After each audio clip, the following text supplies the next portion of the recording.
But imagine winning Defensive Player of the Year as a rookie and then winning Rookie of the Year as well.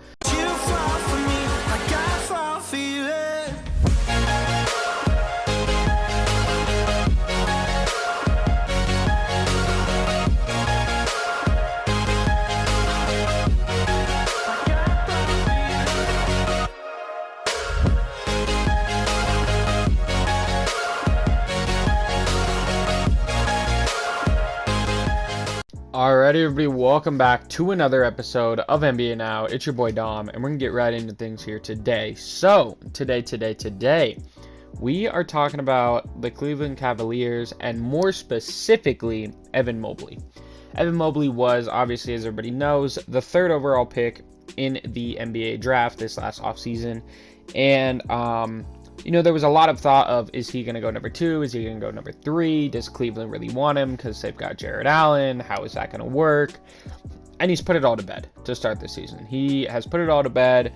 In fact, he's looked like, if not the best, one of the best rookies to start the season and so far in this draft class. Now, obviously, things can change as it is only early on, and we're only about a month of the way through the season. But to start things off, he's looked super solid. So, this is a guy that's come into the career and so far has averaged 15.6 points, a block and a half per game, over a steal per game, over 2 assists per game, and almost 8 rebounds per game at 7.9. Looking super solid. I mean, when they play, a lot of times, the reasons that they've been winning and the reason that they are 5th in the East right now is due to him and due a lot to Jarrett Allen as well. That true twin towers that they have down below.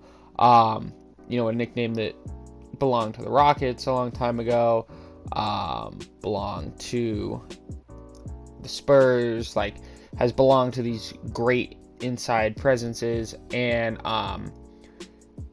Cleveland Cavaliers are definitely making a case that they deserve to be in that. Obviously, your wings are allowed to be a little bit more aggressive when you know that you're going to have that shot blocking behind you. And it's led them to have a 9-6 record so far in the season. Again, like I said, putting them in 5th place, but putting them in a spot in the conference where you don't expect to look them at. I mean, I know the Eastern Conference looks a little bit strange to start off so far with Washington at the top. Then you have Brooklyn, Chicago, Miami, some teams that we all kind of expected to be in there. Cleveland right there at number 5 above New York. Philly at 7, Charlotte at 8, then Boston and Toronto in the play-in game, with Milwaukee and Atlanta completely out of the playoffs right now at 6-8 and 6-9 apiece. But super crazy because you expected Cleveland to kind of be down there in that 12 seed spot where Atlanta is, and instead it's the exact opposite of how you would have expected it. And now the team's kind of fallen a little bit down to grace from their start so far. In their last 10, they're 6-4, and they are in a 1-game losing streak, obviously playing essentially back-to-back games against the Celtics, winning the first one and then losing the second. They do have a pretty tough stretch coming up if you look at their schedule heading on into the future, though, with Brooklyn, Golden State, Brooklyn, Phoenix, and then that's a pretty tough 4-game stretch. You get Orlando after that, but the next 4 games we will kind of see if this team is legit a playoff team or not, I think, because if they can split those games, go 2-2 or something like that, as long as they don't drop all 4 and stuff like that, this team might actually be legit, and we'll kind of see a lot out of this team, I think, in those next 4 games that'll give us some leeway for the future. But yeah, back to Evan Mobley, looked super solid. Doing stuff that he did in college, you know what I mean? When I watched, I really only watched him a little bit in college, and that was in March Madness. And when I saw him in March Madness, obviously I knew, he's a guy that's going to go high in the draft, so my eyes are kind of staying on him. But he covers the whole floor, you know what I mean? When he's playing, and watching that when he was in college, you just knew that this guy was going to come in and be a defensive monster. But personally, I was like, there's no way that he's going to be able to play at that power forward position, because although he's willing to shoot the threes, he's not going to make them at a high clip, and that's just going to be such a lacking of spacing that I didn't think Cleveland was really a realm of possibility for him. I thought he was a lock to go number 2 to the Pistons, or not to the Pistons, to the Rockets. to kind of pair with Christian Wood, and Christian Wood could play that power forward position and stretch out the floor for them, and that would work that way. And then Jalen Green would then go to kind of replace Colin Sexton next to Darius Garland in Cleveland, was my thought headed into the draft. Now, he obviously goes number 3. Jalen Green obviously was considered for number 1 as well, I assume. Cade Cunningham by far, but I'm sure if they had a guy that they would have picked other than him, it would have been Jalen Green. But regardless, we knew that those were going to be the top 3 guys long before the draft. And so when I'm watching March Madness, just watching the ability of him being able to cover the whole court defensively. I mean, if you got near him or if you were 5 feet away from him, it didn't matter. He had a chance to just send your shot back. Now, he looks pretty skinny. He's still not super big. I think we'll see him kind of put on some weight as the years go on, as he's in the NBA, especially headed into his sophomore season after this season. I'm sure we'll see him put on some weight. And that leaves me to the question of, can he be like a next Giannis level player, or is he just a super big like Draymond Green level player? And so this is what we'll kind of see headed on into the future. Right now, it's kind of up in the air. If his offensive game develops, if his three-point shot develops, who knows? Sky's the limit for the guy, obviously. But his defense is always going to be there. And I think, even at this point, if the Cavs stayed in 5th place and kept this super good defensive approach, I think he wouldn't win Defensive Player of the Year, but I think he'd get Defensive Player of the Year votes. I think right now he would get Rookie of the Year votes, whether that's him, Scotty Barnes, or Chris Duarte. One of those 3 right now would probably win it. Now we'll see how the season continues. Obviously, there's chance for rookies to rise and fall in that category. Cade Cunningham and Jalen Green obviously have a lot of time to make up. They're a little bit slower starts than some of these other guys, but obviously some of these guys have had pretty massive leaps where some of that might also pull back down to more of a reality for them for their rookie season. But this is a guy that has a chance to, like I said, win Defensive Player of the Year at some point, and has a chance to win Rookie of the Year. And that's, I don't think he would do it this year, but imagine winning Defensive Player of the Year as a rookie and then winning Rookie of the Year as well. That would be, I don't think that's ever been done before. But I do think, if the Cavs can stay at that top of the conference, maybe we see him 5th in Defensive Player of the Year voting. Probably not even top 3 due to him being a rookie. But if he comes out and he gets like 5th place votes in Defensive Player of the Year because the Cavs have one of the best defenses in the league and he's that new driving force to him, maybe Jarrett Allen gets that 5th place or whatever because he's been in the league longer and he gets the respect for it. But regardless, if him or Jarrett Allen is in that top 5 for Defensive Player of the Year, and this is a playoff team and one of the better defensive teams in the league, and we start to see the Cavs actually moving in a good direction ever since LeBron, because ever since LeBron, they've been nothing pretty much. And if we can kind of see that happen, that'll be pretty insane, because most of it will be due to him. You know what I mean? You'll look at this team will go from a losing team to getting him number 3 overall and being a winning team. And that's not something you see happen a lot, where a rookie comes in and makes that type of impact. So I think it shows that, this is a guy that's going to be, obviously barring injury, no wish for that to happen. I want to see as many good players in the league as possible. I think everybody does. But obviously barring injury, this is a guy that's going to be around for a long time just due to his defense. And if his offensive game continues to compound and just get better, we're going to see a pretty high level, pretty special player in Cleveland yet again. Now I'm not comparing him to LeBron, but you get my point there. They could have a serious star on their hand here for them.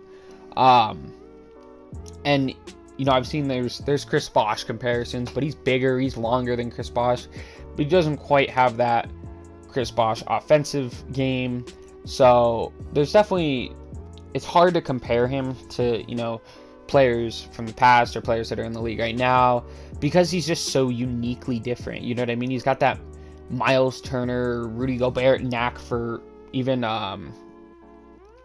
just knack for blocking the shot. And then he's also got that lateral quickness that lets him, like a Giannis, slide across, make those defensive helps, like we saw Giannis do in the finals against DeAndre Ayton famously. He's got that kind of lateral quickness, defensive help ability, along with just that knack for blocking the shot. And then obviously he's willing to shoot threes more than Ben Simmons. He's willing to shoot threes and looks like willing to expand his offensive game. So like I said, sky's the limit for him. Definitely could see him coming out, making a fight for this making a fight for this Rookie of the Year, and potentially throwing his name in the bottom of the hat. You know, one slip of paper out of a million for Defensive Player of the Year. If this team continues to play well. And now looking at the rest of the Cavs roster and why this team could play well is this isn't a bad team. Now, obviously, Evan Mobley's been a pretty good surprise for them. Ricky Rubio as well has been a big contributor to this team as well. Again, we've talked about Jarrett Allen and how him and Evan Mobley have just solidified the paint down there at that 4 and 5 position. And then when you look out through the rest of this roster, Colin Sexton, he's played 11 games, but he just hasn't been much. 16 points, not what he was last year. I think last year is peak what Colin Sexton could be. Personally, if I was the Cavs, I'd move off him, try and make something happen there, get a little bit bigger there. Maybe you move a Kuro to the 2, get a wing there that can shoot it and everything. If not, you get a little bit bigger at that 2 guard spot with somebody that's got that offensive and defensive capability that Colin Sexton just doesn't quite provide, especially on that defensive end. Now he's an offensive microwave, but I would look to move off him if I were the Cavs. But other than that, you brought in Lauri Markkanen. He's giving you about 13 points per game. It's funny to watch them run the 3 7-footer lineup with Mobley, Jarrett Allen, and Lauri Markkanen. Now he's only played 8 games so far, and he's not shooting particularly well from the field. But especially in that first game, it was kind of interesting to watch that play out. It was actually pretty effective for them, but he's doing a little bit of stuff for you. How much of a future he really has here, I don't know. Kevin Love has played only 7 games this season, hasn't started any, averaging under 10 points per game, so do you look to move off him? And other than that, you look at guys that are going to be on the roster, and that's Darius Garland. Darius Garland taking a big step up, showing what he can do in the pick and roll, averaging nearly 17 points per game, over a steal per game, 7 assists, as well as 2 rebounds per game. He's really kind of jumped alive here in this season and kind of started to take the reins as the guy for them. Personally, when I look at the team, I think of the 3 guys I think of are Darius Garland, Evan Mobley, and Jarrett Allen, in that order as well. Obviously, that's a positional order as well, but Darius Garland's kind of taking the reins of this team, and with Mobley not being quite as out there as like a Jalen Green or whatever, or an Anthony Edwards, or a Cole Anthony, where they've got that personality and whatever. He's kind of just a solid, get it done type of big guy, which maybe we'll see his personality as he continues to grow in the league and everything. But Darius Garland seems to be the face of the franchise right now, and that's looking good for them. Isaac Okoro, not averaging a ton of points. Obviously, we know what he brings on the defensive end. He's averaging about obviously half a block per game, but he's only played 7 games so far. He's only started 3 of those as well. So we'll have to kind of see how the rest of the season goes for him. Jetty Osman doing his typical, about almost 10 points per game. Dylan Windler with about 4. And other than that, that's pretty much the roster. Other than, the fill-ins at the bottom. Taco Fall's gotten a little bit around 1.8 minutes per game for 4 games so far this season. Cool to have him on the bench. Makes Mobley and Jarrett Allen look a little bit small, I'm sure. As a Cavs fan, I'm sure Cavs fans, sorry, not me as a Cavs fan, but I'm sure Cavs fans, look and they're like, oh, Evan Mobley small next to Taco, and I'm sure that's funny. And whatnot, but yeah, this team, it's got potential. You can kind of see the direction that they could head in. I do think another lottery pick, especially like in this year's draft, could be good for them. There's a lot of pretty decent wings that it looks like that are going to be in this draft, and even potentially like a Banchero or something could maybe move out to that 3. And although he's close to 7 foot, he's got a little bit more of that off the dribble type of Jason Tatum type game. and maybe that would work well for them to get a top pick in this draft and really solidify this roster, and now you push. But if you're able to push now and you're able to really make something happen and kind of bring back a winning culture to this team, I think you do it. Now you have to expect that more than likely Ricky Rubio will not be on your roster next season. You also have to look to be trading Kevin Love. So there's moves. Like I said, I listed like 4 guys, like Lauri Markkanen. How much of a future does he hold, right? You brought him in as kind of an insurance guy. So that, hopefully 2 of your 3 bigs hit. Well, 2 of your 3 bigs already hit. He's not really one of them. Cool to have him, whatnot, but he doesn't really fit the roster that much. So could he be moved? Colin Sexton, obviously, like I said, not that defensive guy, and Darius Garland's kind of taking the reins. Ricky Rubio's contract will be up, and then Kevin Love is always the omen for this team, it seems, ever since getting his contract extension. And it's looking like, you've got the shakeups throughout the roster, but if you can kind of hold this top together, this could be pretty good. Again, like I said, does it bode well for you to be good this season as you're being so far? I mean, if you can compete in the playoffs, absolutely, go do it. But I do think that this team, it feels like is missing a piece.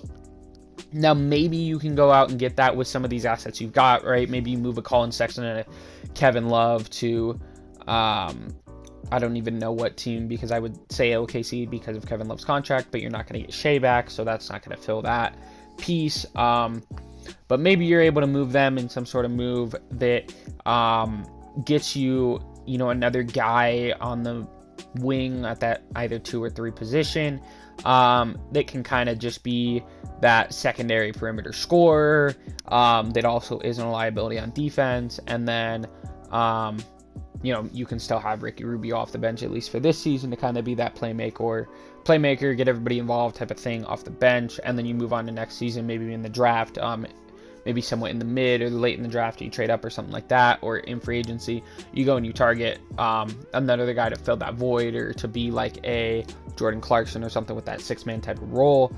Or maybe you keep Colin Sexton, you use him like that, and maybe you're not as great continuing on throughout the season, and you go and you get that, final piece for that starting lineup, like I said.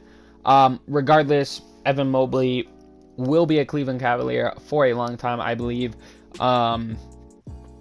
And I'm excited for this team. I'm excited for this team because if they do make the playoffs, I know we're going to get a lot of highlight plays, especially out of that front court. And I'd like to see what, Darius Garland and these guys can kind of do on the main stage if they're able to make it there. So I'd love to see Cleveland basketball continue to keep doing what it's doing. And this would be a super interesting team. Obviously, I think we all expect Milwaukee to jump back into this playoff race. But this would be a super interesting team to kind of see how they would match up against like a finals contender, or reigning finals winning team, but also just a finals contender in general in like the Milwaukee Bucks. That main player is Giannis, and they're gonna thrive a lot, obviously off 3-point shooting and stuff like that. But with him driving to the basket, having these 2 big guys down below, how would that combat that in like a playoff series? That'd be super interesting to watch. And I guess I don't think this is realistic, but I think the best case scenario for this team is to just try and make a move on a star that becomes available or something like that. Maybe you look at Sacramento, and that's where you decide to trade Colin Sexton. Again, how that would work, you'd be targeting a guard with a guard in a guard-heavy system. I don't know. Maybe you look at New Orleans. Maybe Brandon Ingram becomes unhappy to be there, and that Zion situation kind of blows up. I think Brandon Ingram would fit flawlessly on this roster if you have the assets to go get him and whatnot. I'm not entirely sure. But obviously, as the season continues, we'll kind of see how that opens up for them to make moves. And we will see, again, like I said, in these next few games, if they are going to be a playoff team or not. With that said, good luck to Evan Mobley. Good luck to the Cleveland Cavaliers. And I'm interested to see if they win Rookie of the Year. But that's going to be it from me. It's been your boy Dom, and I'll catch y'all next time. Peace out, guys.